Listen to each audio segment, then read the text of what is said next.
ចឹងខ្លែងយើងហោះឲ្យបងប្អូនទៅទិញខ្សែថែមទៅទិញខ្សែថែមมันហោះធ្លាប់ចោលយើងមានហើយចោលមើលពីជើងត្រង់ចេះនេះតែយើងវាអត់មានខ្សែអរគុណច្រើនបងប្អូនចាំតាមដានវីដេអូក្រោយខ្ញុំទិញខ្សែវែងយកមកបង្ហោះសារមើលយើងមើលពីលើកញ្ចក់ទៀម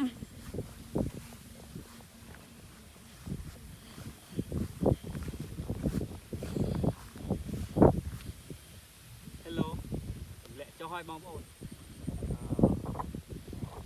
តែតែយើងនៅថ្ងៃពេកអត់ទុកចិត្តខ្លាចវាធ្លាក់ជិលទៅរើស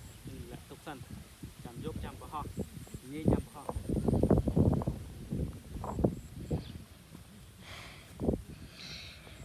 បាទជំរាបសួរអ្នកអរគ្នានេះគឺអ៊ំខ្ញុំ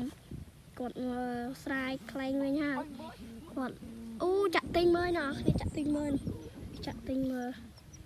នោះនេះជាអ៊ំខ្ញុំខ្លែងពណ៌ក្រហមហ្នឹង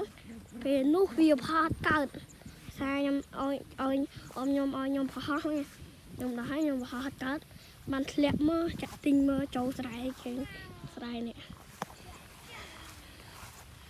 បងប្អូនអរគ្នាធ្លាក់ដល់ដីហើយឥឡូវសារទុកសិន